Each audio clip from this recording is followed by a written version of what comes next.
Assalamualaikum warahmatullahi wabarakatuh. Kami kumpulan POS Malaysia yang terdiri daripada 5 orang ahli iaitu Nur Tirana bin Ahmad, Amira binti Yusuf, Muhammad Sabani bin Sahil, Muhammad Ashadi bin Ismail dan Sa'adun bin Abdul Samad akan membentangkan mengenai dilema etika di pejabat POS Malaysia Berhad. Pada abad ke-20, perkhidmatan pos telah merangkumi ke seluruh wilayah di Tanah Melayu. Setelah Tanah Melayu mencapai kemerdekaan pada tahun 1957, Jabatan Perkhidmatan Pos telah dimiliki oleh negara sebagai salah satu agensi kerajaan. Pada masa yang sama, Jabatan Perkhidmatan Pos bermula untuk mengambil peranan sebagai tempat membayar bil elektrik, lesen televisyen dan sebagainya.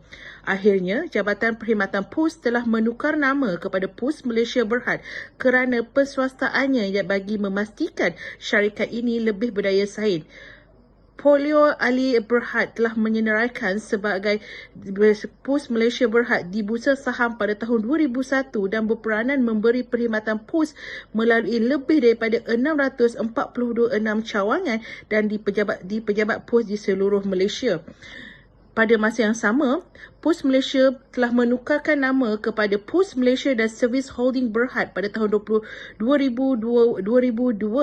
Selepas itu, Khazanah Nasional iaitu syarikat milik kerajaan telah mengambil 32% pemilikan Pos Malaysia and Servis Holding Berhad. Terkini, pemegang saham terbesar Pos Malaysia Berhad adalah DRB Highcom sebanyak 53.49%. Kini, Pos Malaysia mempunyai beberapa teras perniagaan utama iaitu pos, logistik, penerbangan, perkhidmatan kewangan dan pembekal penyelesaian rantaian bekalan di Malaysia dengan berpendapatan sebanyak 2.194 bilion pada tahun 2021. Segmen pos terdiri daripada perniagaan kurier dan mail telah menyumbang hasil utama kepada kumpulan ini sebanyak 69.3%, diikuti logistik sebanyak 15.8%, penerbangan sebanyak 9.8% dan lain-lain sebanyak 5.1%. Okey, hari ini terdapat banyak syarikat kurier bertumbuh bagai cendawan selepas hujan dan bagi mengelakkan dimonopoli Pos Malaysia dalam sektor perkhidmatan pos ini. Walau bagaimanapun, Pos Malaysia masih digelar sebagai syarikat pos terbesar di Malaysia. Berikut adalah carta organisasi POS Malaysia Berhad yang diketuai oleh Charles Brewer sebagai Group Chief Executive Officer. Isu kajian berkaitan POS Malaysia Berhad. Setiap syarikat atau organisasi sudah pasti mempunyai masalah dalaman dan tidak terlepas daripada masalah atau isu-isu yang berkaitan dengan etika bekerja.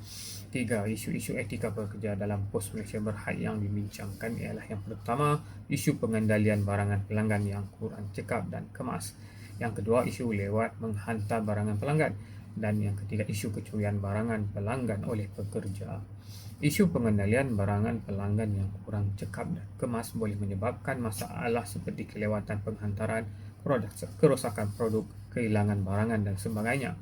Salah satu akibat yang boleh berlaku apabila pengendalian barangan pelanggan yang tidak cekap dan kemas adalah pelanggan mungkin akan kecewa dengan perkhidmatan yang diberikan dan akan memilih untuk tidak menggunakan perkhidmatan tersebut di masa depan.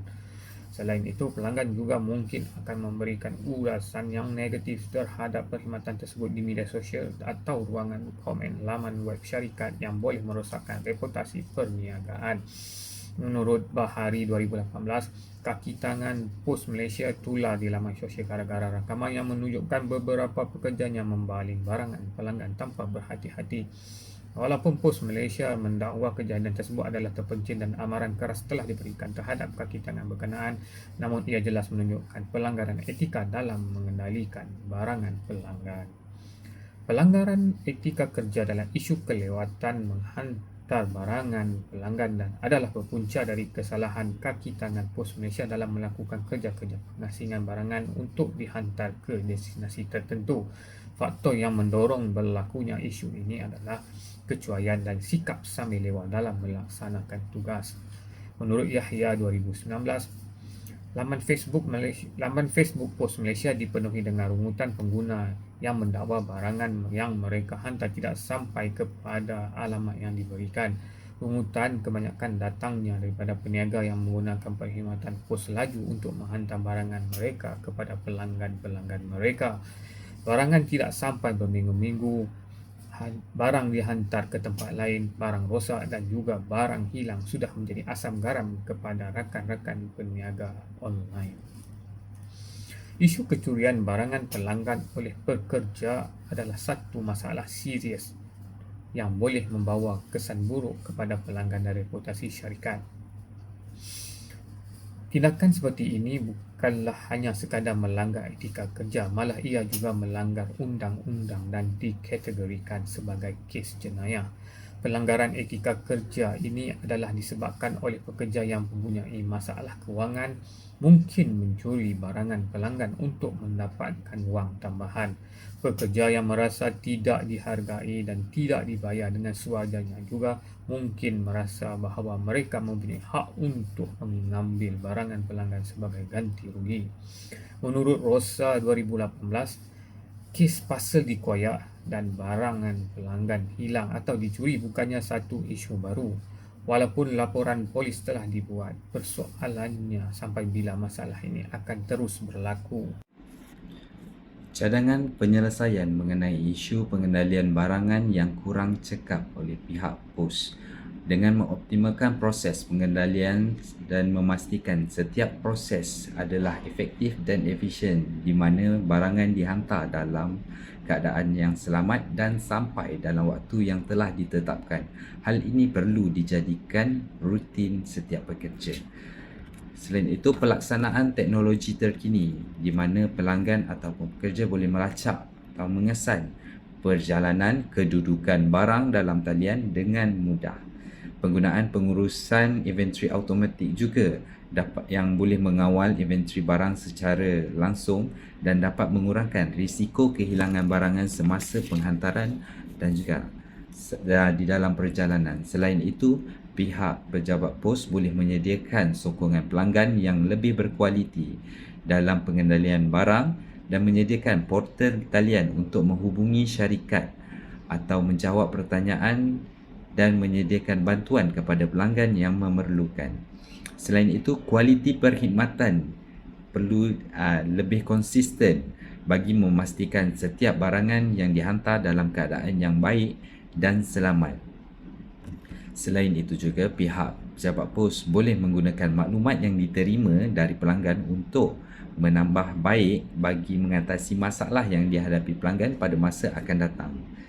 Dan seterusnya, bagi mengelak kesilapan dan kehilangan barang sewaktu penghantaran ataupun di dalam penyimpanan, pihak pejabat pos boleh memastikan barangan ditanda dengan betul dan melakukan pemeriksaan barang sebelum penghantaran dilakukan. Perkara seterusnya adalah isu lewat menghantar barangan pelanggan. Beberapa cadangan dan penambahbaikan yang dapat diberikan kepada Pos Malaysia, antaranya adalah pihak pos perlu mempertingkatkan perkhidmatan pelanggan mereka dengan memberi tumpuan kepada maklum balas yang diberikan oleh pihak pelanggan berkaitan dengan masa penerimaan barang mereka. Menurut Gustafson, Johnson dan Roos, kepuasan pelanggan dapat didefinisikan sebagai penilaian keseluruhan pelanggan terhadap perkhidmatan yang ditawarkan kepada mereka ketika itu. Kepuasan yang positif akan memberikan kesan terhadap kesetiaan pelanggan terhadap perkhidmatan atau produk yang diberikan kepada pelanggan. Untuk meningkatkan kepuasan pelanggan pula, pihak pos perlu menambah lagi bilangan di pusat panggilan dan memperkenalkan sistem yang lebih efektif seperti chatbot yang lebih canggih. Selain itu, meningkatkan pengurusan inventory juga merupakan satu cara yang boleh dibuat oleh pihak pos dalam menyelesaikan isu yang dilami ini. Dengan mempunyai sistem yang terurus, kehilangan barangan daripada pelanggan dapat dielakkan dan pengurusan saluran alamat pelanggan dengan betul dapat dipertingkatkan. Pihak pos juga perlu membangunkan sistem penghantaran yang boleh diakses oleh pelanggan dan dalam masa yang sama pelanggan dapat mengesan status dan keadaan barangan milik pelanggan tersebut agar pelanggan menerima barangan dalam keadaan yang baik. Pihak pos juga mengambil inisiatif dengan memberi latihan serta khusus kepada kaki tangan mereka agar dapat mempertingkatkan kemahiran seperti setiap kaki tangan mereka. Latihan dan kursus perlu dibuat secara berkala terutama kepada kaki tangan di bahagian inventory dan penghantaraan. Secara tidak langsung, setiap kaki tangan yang menjalani latihan dan kursus dapat meningkatkan tahap kecekapan dan produktiviti dalam operasi, mengurangkan risiko kesilapan yang dilakukan oleh setiap kaki tangan pos. Dan yang terakhir, mengambil tindakan segera ke atas masalah penghantaran yang dihadapi oleh pelanggan pos juga perlu dipentingkan. Pihak kaki tangan pos perlu mengambil tindakan segera apabila mendapat aduan daripada pelanggan mereka. Ini dapat dilihat apabila pihak pos mempunyai prosedur yang jelas dalam menangani masalah yang mungkin berlaku semasa penghantaraan. Pihak pos juga perlu mengambil tindakan sewajarnya untuk menyelesaikan masalah dengan cepat dan memberikan maklum balas yang jelas dan tepat kepada pelanggan mengenai status barangan mereka. Bagi isu kecurian barangan oleh pekerja pula, pihak pos boleh meningkatkan kesedaran pelanggan di mana menerangkan risiko barangan yang hilang atau rosak disebabkan kecurian. Selain itu, pihak pos boleh menyatakan larangan meletak barangan yang berharga ke dalam bungkusan sebelum penghantaran. Selain itu, pihak pos boleh memberikan pilihan untuk pelanggan supaya mengambil barangan yang dihantar di pejabat pos sendiri. Pihak pos juga boleh meningkatkan keamanan kawasan pejabat dengan menyediakan CCTV bagi mengelak berlakunya kecurian di kawasan pejabat dan juga CCTV di truk penghantaran bagi mengawasi keadaan barang sewaktu penghantaran. Selain itu, pihak pos boleh menambahkan keamanan penghantaran di mana pihak pos boleh menyarankan kepada pengguna untuk menggunakan pakej yang dilindungi bagi menghantar barangan mereka. Kesimpulannya, inovasi teknologi telah menjadi faktor utama dalam komunikasi pelanggan dan korporat. Dan teknologi layan diri telah mengubah cara komunikasi untuk pelanggan dan syarikat. Perubahan ini dijangka menjadi kriteria teras bagi sesebuah organisasi untuk mencapai kejayaan jangka panjang. Elemen pertama ialah fokus kepada pelanggan atau dikenali sebagai pendekatan berpusatkan pelanggan di luar jangkaan pelanggan dalam proses atau kaedah teknologi baru yang meningkatkan pengalaman pelanggan.